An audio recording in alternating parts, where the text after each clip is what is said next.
talk about some of those issues and how high they are on the minds of voters with Chris Curtis, political research manager for the Polling Institute and Research Group YouGov. Thank you for speaking with us here on France 24. No, thank you for having me. Now, YouGov back in 2017 went against the grain and predicted that Theresa May would not have an outright majority based on what at the time seemed like an unorthodox way of polling. It proved correct. This time around, you've put out a survey using the same methodology. Tell us about the methodology. Tell us what you found out. So what we're doing, unlike a traditional poll, is trying to work out what's going to happen in all of the constituencies across all the entire of Britain. Of course, we have a first-past-the-post electoral system here, so that's a really important exercise to do. Now, going into the 2017 election, what we said is that a hung parliament was the most likely outcome when we ran this model, although a Conservative majority was possible. This time round, what we're saying, and what the data indicates, is that a Conservative majority, a small Conservative majority, is the most likely outcome. However, it's still possible that we could end up with a hung parliament. Still possible for a hung parliament. With this, and what your survey also finds is that so-called marginal seats, ones that are up for grabs, are more numerous than we think. Yes, so as things currently stand, the most likely outcome is a 28-seat Conservative majority. Hung parliament possible, but that majority is the most likely outcome. And that's because the Conservatives, who currently don't have a majority in Parliament, look set to gain seats from the Labour Party in what we're calling Labour's Red Wall. These are traditional seats with lots of sort of traditional working class Labour voters, which have a lot of these seats have been Labour for the best part of a century. However, they're now moving over to the Conservatives because they supported Leave in the referendum, and that's having an impact. And Boris Johnson is winning them over with their Get Brexit Done message. Now, that's good news for the Conservatives if they can win enough of them, but there's a load of these seats that are very close where the Conservatives are ahead, but they're not ahead by much. So if Labour can close the gap, bring back over their sort of working class traditional Leave-leaning voters in the final 48 hours of the campaign, then we could end up with a hung parliament. It's probably not going to be enough, but it's definitely a possibility. Chris Curtis, we saw here in France the European elections back in the spring. There was a much higher turnout than had been predicted, and that threw all the predictions off.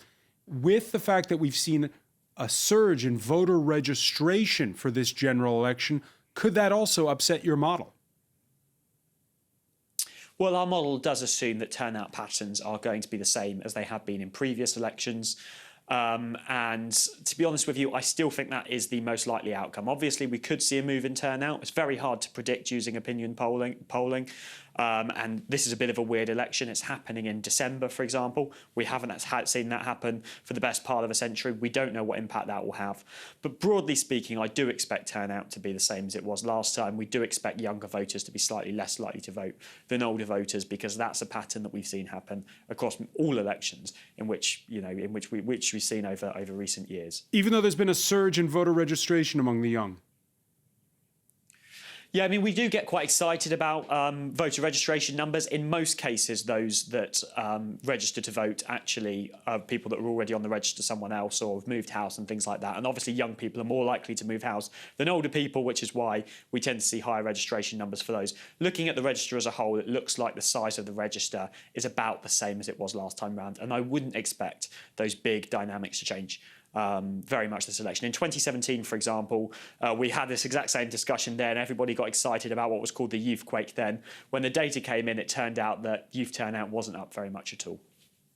All right, so we'll be watching those numbers of turnout as Thursday progresses. Chris Curtis, it's been an odd campaign, not just because it's winter, but also because we saw, for instance, that debate where the star of the show was the audience laughing at both candidates. Does your polling confirm that it really is an unpopularity contest?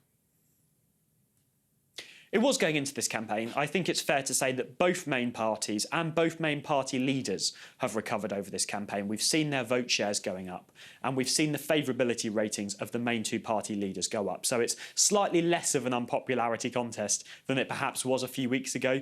But it is fair to say it is weird to be at this stage in an election campaign and none of the major contenders to be Prime Minister are liked by the public more than they're disliked. And that does add an extra dynamic onto the campaign. I think one of the reasons for this is the effect of Brexit. It's added an extra layer on top of our traditional politics, and it's meant some of those traditional loyalties have fallen apart, and that's made it harder for our party leaders to build the coalitions in the public of support that they'd need to get in order to get sort of popularity and good leadership ratings.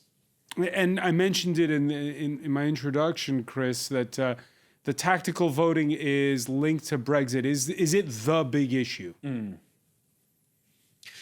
Tactical voting isn't going to be the biggest issue of the campaign. Most people are still going to end up voting for the party that they want to vote for. But because of Britain's first past the post electoral system, there will be a chunk of people, we call them motivated Remainers. These are people who voted Remain in the referendum. They're really passionately in favour of staying in the European Union, and they don't have such tribal loyalties towards politics. In addition to that, they're really quite interested in politics. And when you add all that together, they're the kind of people who are going to be motivated to vote tactically. They're the kind of people who are going to be willing to look up the stats and work out how they can vote tactically in their constituency. And we think this is going to play out in some of those seats that voted heavily Remain in the referendum, where these voters move around to try and stop the Tories. And then, of course, we shall see on Friday how the chips fall. Chris Curtis, Political Research Manager at YouGov, thank you so much for speaking with us here on France 24. Thank you for having me.